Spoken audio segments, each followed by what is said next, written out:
Schönbrunn, a world designed to last. Schönbrunn does not rise like a fortress of power. It doesn't intimidate you with stone or shadow. Instead, it welcomes you into something far more enduring. A world designed not to dominate but to last. At sunrise, the palace glows in a soft imperial yellow. The light is warm, calm, almost gentle.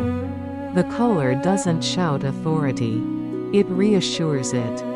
But don't mistake softness for weakness. Schönbrunn is not fragile beauty. It is disciplined beauty. Beauty shaped to hold an empire together.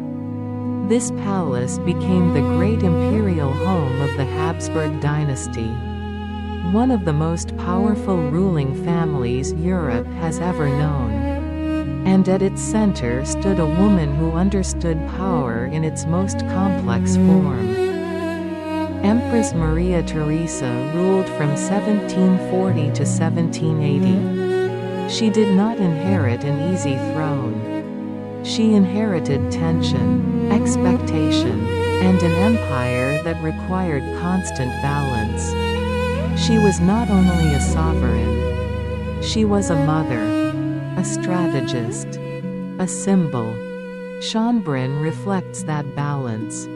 The site itself began earlier, originally used as a hunting ground. But it was in the 18th century that Schönbrunn transformed into what we recognize today. Not merely a palace, but a complete imperial environment. Under Maria Theresa, the residence was redesigned, expanded, and refined. Rooms were created not just for beauty, but for purpose. Rooms for ceremony. Rooms for diplomacy. Rooms for daily existence. Every space had a function. Every corridor had meaning. Schönbrunn was never meant to overwhelm visitors with chaos. It was meant to guide them, quietly, into obedience. As you approach the façade, the symmetry begins to work on you. You slow your steps. Your posture straightens. Your voice lowers. Architecture becomes instruction. A palace like this does not need guards to command respect. It's designed as that for them. Inside, the state rooms reveal a different kind of luxury. Not excessive. Controlled. Gilded frames catch the light without blinding. Chandeliers reflect rather than dominate. Silk-lined walls absorb sound, keeping voices measured. Doors align in perfect sequence, creating corridors that feel almost infinite. Here, power is not loud. Power is precise. Schönbrunn teaches that authority does not need drama. It needs consistency. But this palace was never only about politics. It was also about family. Maria Theresa famously had 16 children. In a royal dynasty, children are not only loved. They are alliances waiting to happen. At Schönbrunn, childhood and statecraft lived side by side. Lessons were learned early. How to stand. How to bow. How to smile while being watched. Marriage became diplomacy. Birthdays became strategy. Private life became public responsibility. The palace itself functioned as a training ground. Young royals learned how to move through rooms without drawing attention. How to speak only when necessary. How to represent something larger than themselves. In ceremonial halls, fashion became a language of control. Structured coats, perfectly fitted gowns, gloves that hid nervous hands, jewels worn not to sparkle, but to signify rank.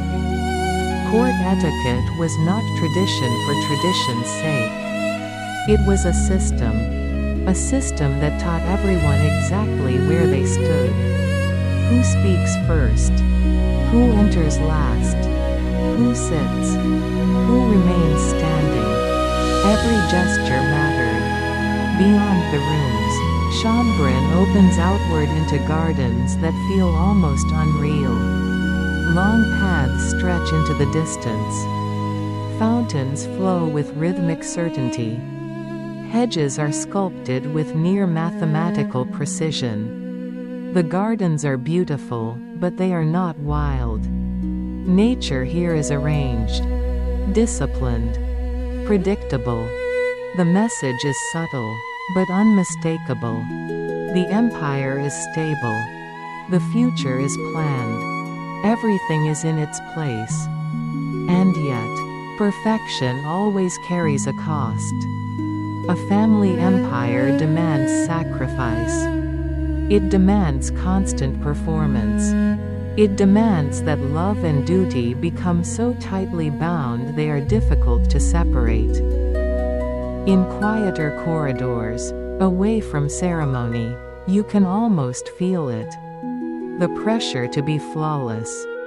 The fear of scandal. The loneliness of being constantly observed.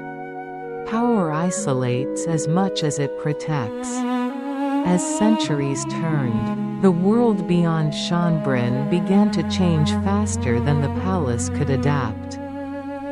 New ideas emerged. Old structures weakened. Empires built on balance faced forces they could no longer control.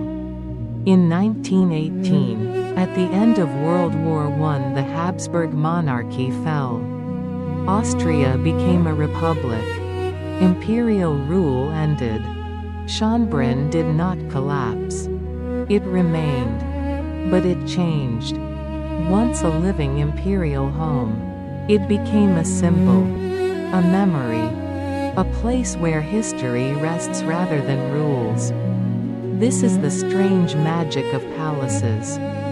Their walls survive even after their world disappears. The chandeliers still glow. The floors still reflect light. The gardens still breathe. But the power that once filled these rooms no longer watches. It waits to be remembered. At sunset, when the light softens again, Schönbrunn feels almost timeless. No longer commanding. No longer strategic. Just present. It becomes a lesson written in beauty. An empire can be built through family, ceremony, and discipline. It can be maintained through control, planning, and image.